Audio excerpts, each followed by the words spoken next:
So before we move on to A Midsummer Night's Dream, which is a play which explicitly reflects on theater as art form, something Shakespeare is always doing. He's going to do it, of course, in Hamlet with the play within the play. I want to talk briefly about stage history or theater history. And of course, this is available in all your introductions, but I thought I'd give a brief tutorial about it. The theater as a standing professional theater building really only appears in Shakespeare's lifetime in 1576, and it's built on the north side of the city walls, outside in the suburbs. Theatrical activity was very suspect at the time, particularly in Reformation England, for a couple of reasons. One, socially, the theater allowed people to represent themselves as existing in a different class than they actually were, and that was scary.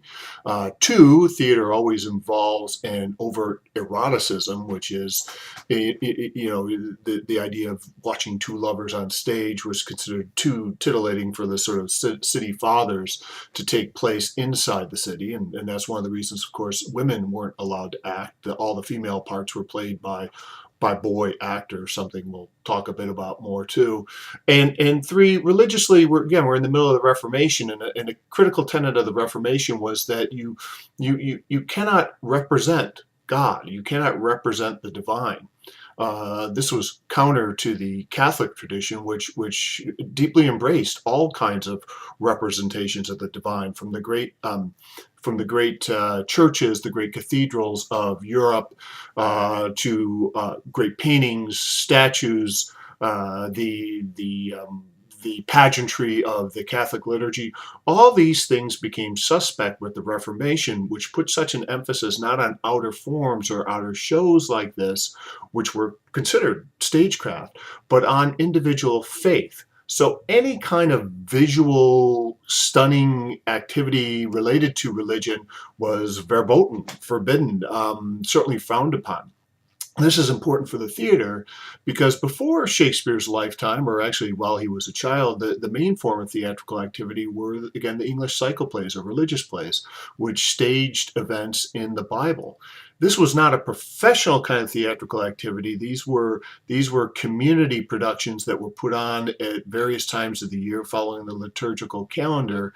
And each large town, York, London, would have their own cycle plays, and different groups would perform different events from the Bible.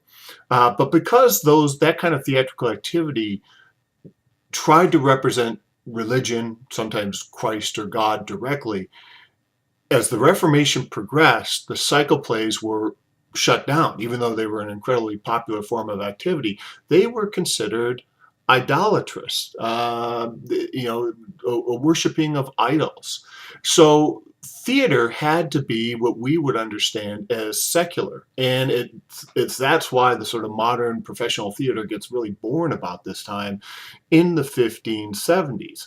All that kind of theatrical activity that was taking place as part of the religious cycle activities gets transferred onto the stage, but the professional actors, the professional men of the theater, like Shakespeare, had to channel all those religious activities into secular representations, and that's part of what we're doing when we're reading these plays.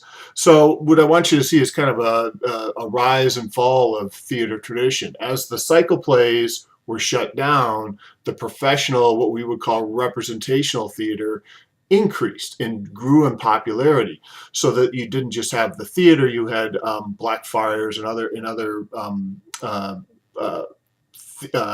stages opening around London, but again, outside the city walls.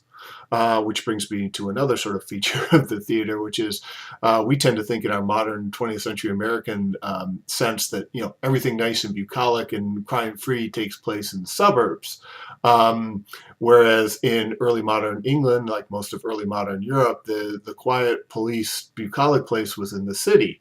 It was outside the city walls in the suburbs where, let's put it this way, all the fun stuff happened. That's where the crime was. That's where the teenagers, well, to the extent there were teenagers, hung out. That's where the prostitutes were, and of course, that's where the theaters were.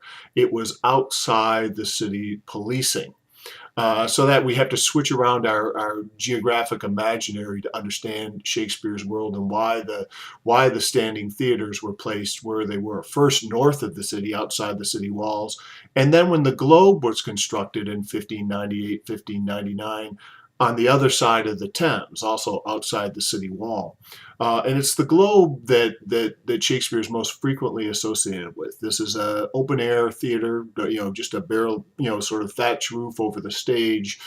Um, and it was reconstructed about 20 years ago in London. And because of that reconstruction, there are plays shown there, we get a very good sense of what theatrical life in Shakespeare's time was like.